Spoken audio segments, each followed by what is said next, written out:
Rain hammered against the church roof like angry fists.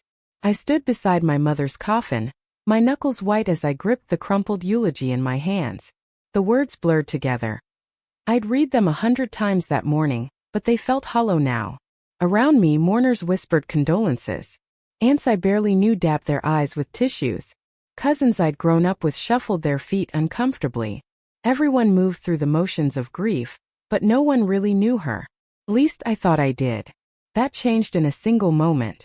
As the priest finished the final prayer, my father leaned close. His breath was cold against my ear. Your mother wasn't who you think she was. She ruined my life and yours was the price.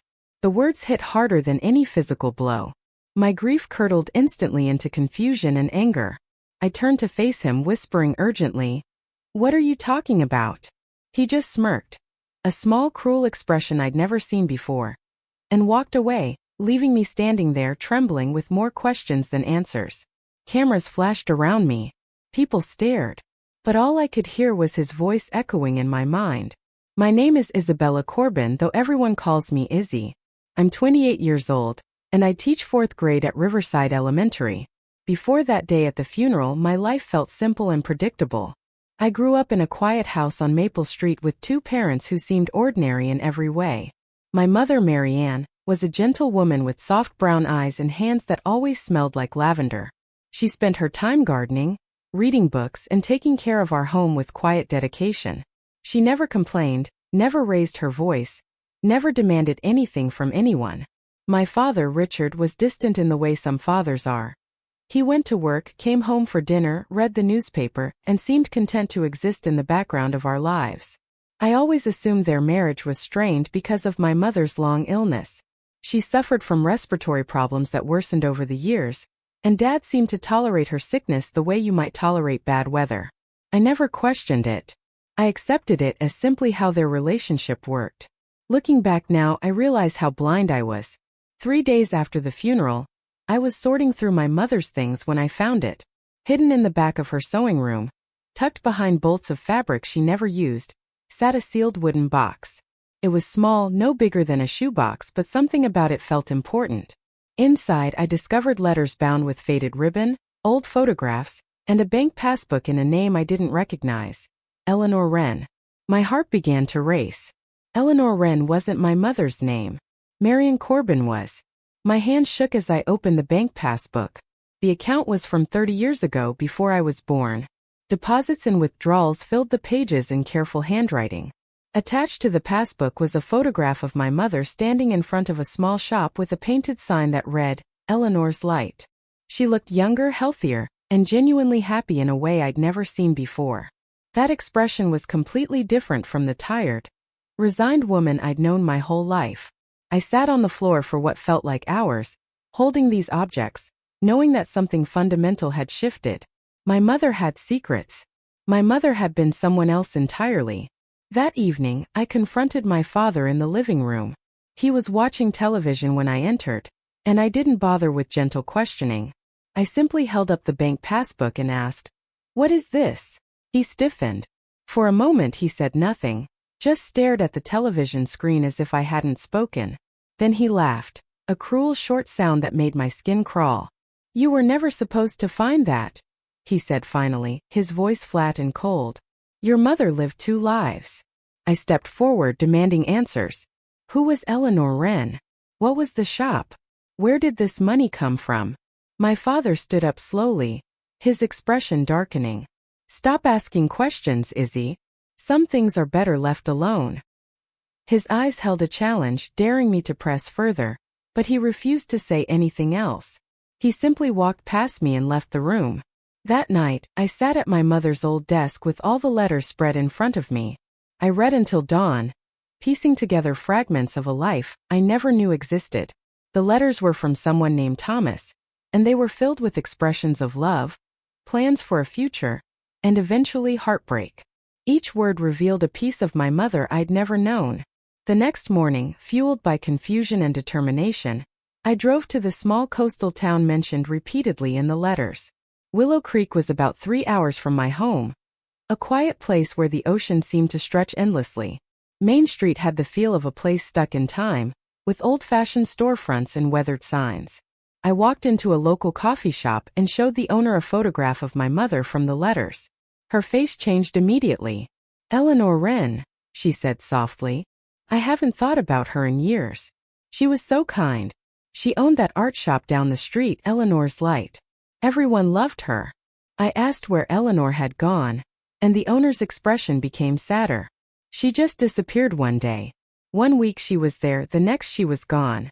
Nobody knew what happened. Some people said she ran away with a man.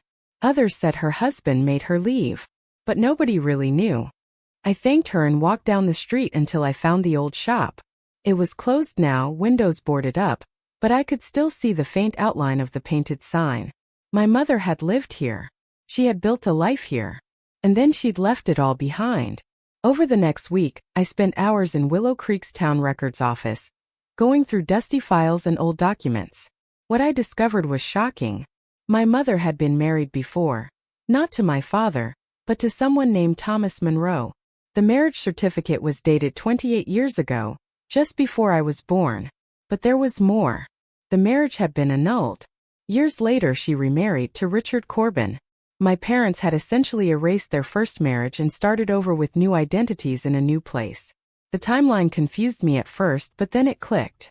The baby in the photograph that I'd found, the one with the man who wasn't my father, was me.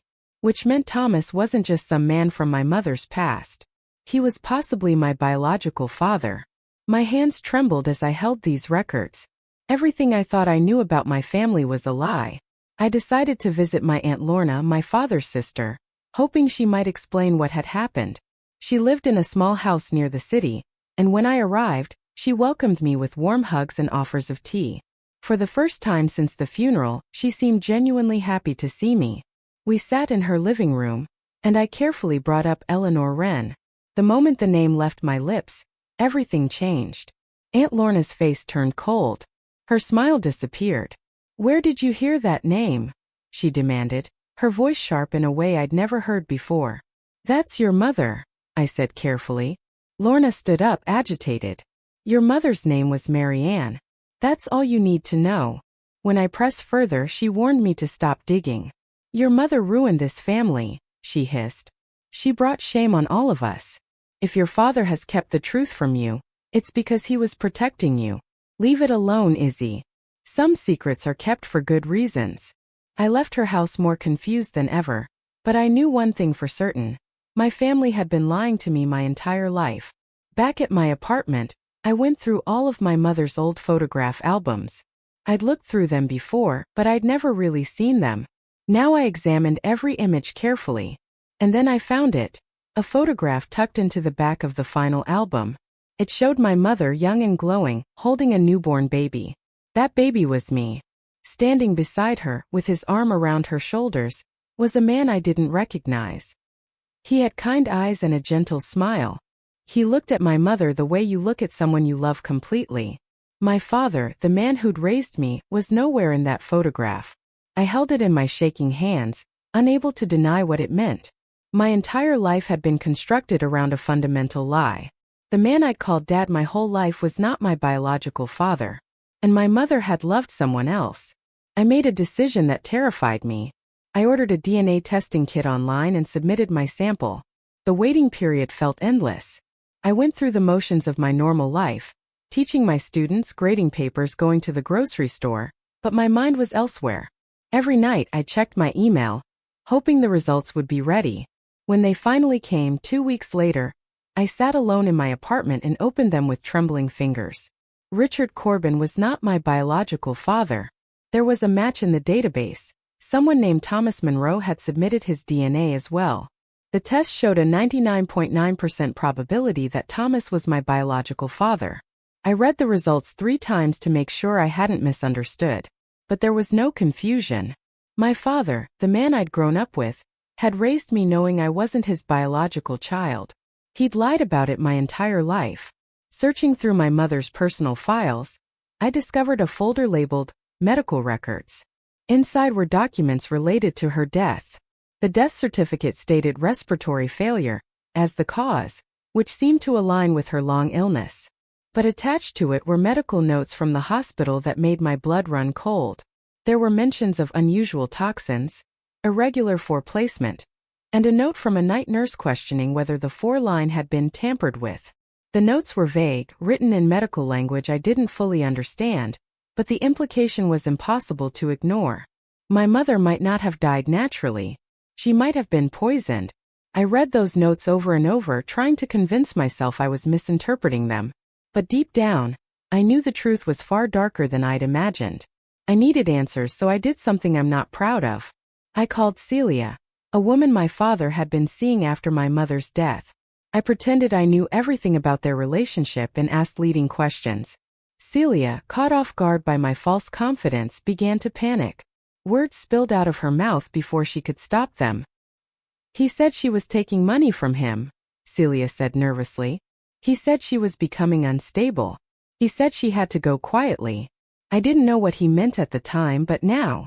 She trailed off, realizing what she'd implied. "Now what?" I pressed. But Celia had regained her composure. She hung up without answering. Still, those few sentences were enough. My father had talked about my mother going quietly. He discussed her as if she were a problem to be solved. With Celia's words echoing in my mind, I consulted a lawyer named Mr. Hayes. I explained my situation, the secret identity, the hidden bank account, the medical records that seemed to hint at foul play. Mr. Hayes listened carefully, then explained something that shocked me even more. My mother had left a trust fund in my name, established years ago. The amount was substantial, over $500,000. But there was a problem. My father had legally frozen the account after claiming that my mother suffered from mental instability and questioned whether funds should be released to someone in her condition. He'd filed paperwork with the bank claiming that my mother's judgment was compromised and that he needed to protect the funds. The very account designed to protect me had been locked away by the man who raised me. Going back through my mother's papers one more time, I found something I'd initially missed. A draft letter written in her handwriting, dated 2 weeks before her death. It was addressed to me but never mailed. The letter read, "My dearest Izzy, if I disappear, it's because Richard can't risk the truth about you coming out. He knows I'm not the person he married. He knows about my past, about Thomas, about everything. He's afraid of what I might do or what you might learn. I'm hiding my assets and changing our identities to protect you. But I'm not sure it will be enough. If something happens to me, please know that I love you more than anything. Look for the truth. It's hidden, but it's there. I'm sorry I couldn't be braver." The letter ended abruptly, unfinished. My hands shook as I read those words. My mother had been afraid of my father. She'd been protecting me from him. My father invited me to dinner at an upscale restaurant. I almost declined, but I decided to go. I needed to confront him directly. We sat across from each other in a quiet booth, and after the server left, I didn't waste time with small talk. I laid out everything I'd discovered: the letters, the marriage records, the DNA test, the medical notes, the frozen trust fund. I watched his face carefully as I spoke. First he looked angry. Then something shifted.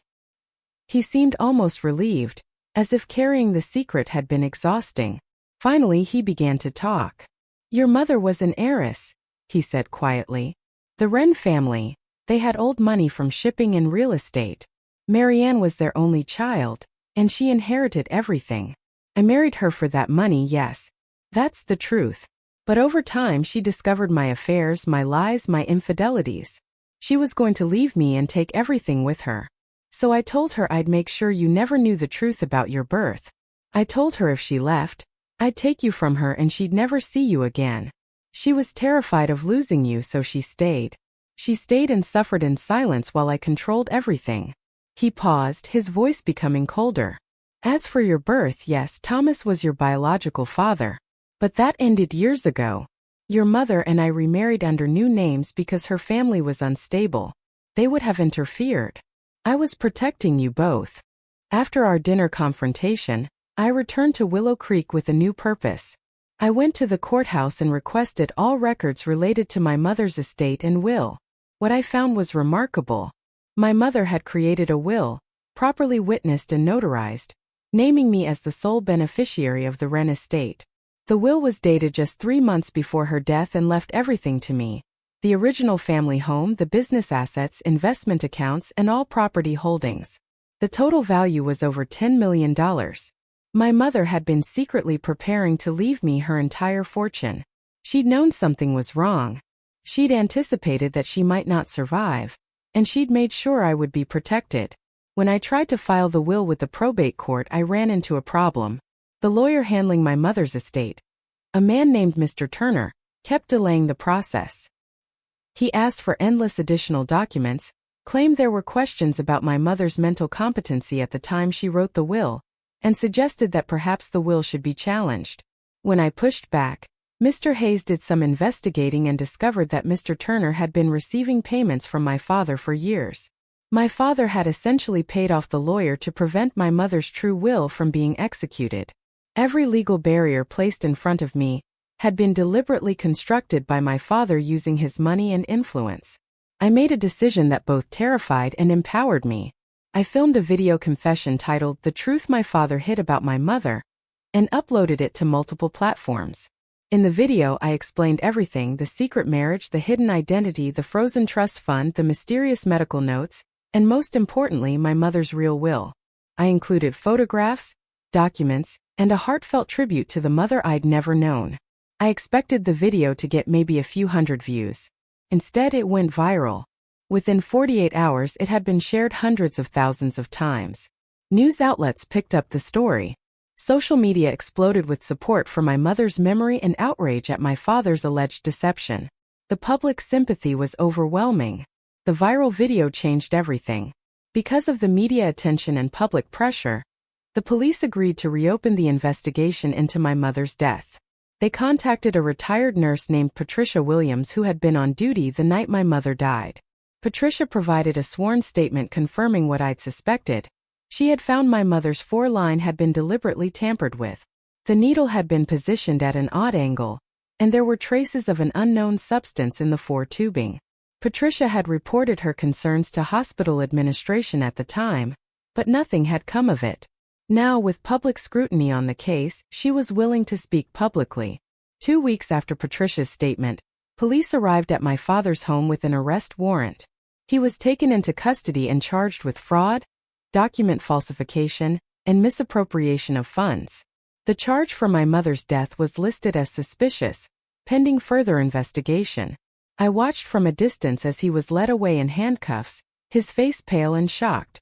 Our eyes met for just a moment, and I saw something I'd never seen before: fear. The man who'd controlled my entire life, who'd constructed an elaborate web of lies, who'd possibly murdered the woman who loved me, was finally facing consequences. Following my father's arrest, relatives who had previously warned me to stop digging began to emerge from the shadows. My Aunt Lorna called, crying, claiming she'd known nothing about my father's actions. My cousins sent apologetic emails, insisting they'd been kept in the dark about family secrets. Everyone suddenly wanted my forgiveness and understanding. But I wasn't the same person I'd been before the funeral. I was no longer the girl who accepted lies passively. When Aunt Lorna came to my apartment asking for my forgiveness, I looked her in the eye and said, "You didn't protect her when she needed protection.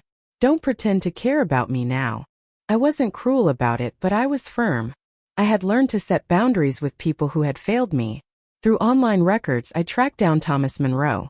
He was living in a quiet town in Oregon, and when I finally reached him by phone, my voice broke. "This is your daughter," I said simply. There was a long pause. Then Thomas began to cry. He explained that he'd spent decades searching for me. My mother had disappeared from his life suddenly, and no matter how hard he searched, he couldn't find her. He'd lived with the regret and confusion his entire adult life. When he heard about the viral video, he recognized my mother's photograph and reached out to the authorities to provide information about his relationship with her. He'd been waiting his entire life for the chance to know me. We talked for hours that first night, and he told me stories about my mother that filled in the gaps of her past: her kindness, her strength, her incredible talent as an artist. 6 months after my father's arrest, I visited him in prison. He sat across from me in the visiting room, looking diminished somehow, smaller than I remembered. "You destroyed my life," he said without preamble. I replied calmly, "You did that yourself. I just told the truth." He muttered bitterly, "You'll never understand what your mother put me through. You'll never understand the humiliation." I stood up to leave, and before I did, I said something I'd been carrying in my heart for months. "You're right. I'll never understand how someone could hate love this much. My mother loved you and you punished her for it. That's something I'll never understand." I walked out of that prison and didn't look back. The court process took time, but eventually, my mother's original will was validated and executed. My father's claims about my mother's mental instability were officially dismissed as fraudulent. Marianne's identity was legally restored and her reputation publicly cleared. The judge issued a statement acknowledging the years of deception and control my mother had endured. I inherited the Wren estate, the family home, and all of the assets my mother had hidden to protect me. More importantly, I inherited her name and her legacy. The town of Willow Creek, which had once whispered rumors about Eleanor, now celebrated her as a woman of strength and integrity who'd sacrificed everything for her daughter. With my inheritance, I made a decision that felt like honoring my mother. I reopened Eleanor's Light, my mother's art shop in Willow Creek. I hired local women who were struggling, women in difficult situations who needed a chance to rebuild their lives. I started an art program for children in my mother's name. Thomas helped me with the business and we developed a real relationship. Not a traditional father-daughter relationship exactly, but something meaningful nonetheless. Every day I worked in that shop, surrounded by artwork and the presence of my mother's spirit. I felt like I was continuing her legacy. The shop became a place of healing and hope, just as she'd intended it to be. On the one-year anniversary of my mother's funeral, I drove to the coast near Willow Creek. I stood on a cliff overlooking the ocean, holding the small wooden box that had started this entire journey. Inside were my mother's ashes, which I'd finally collected from storage. The wind whipped around me as I opened the box and let the ashes scatter into the air. They danced across the sky before falling into the endless ocean below.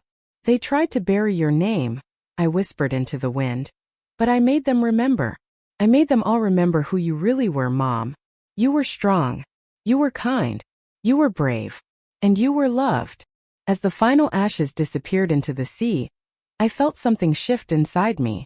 Grief was still there, but it was no longer the consuming force it had been. In its place was peace. My mother's truth had been restored. My life had been reclaimed.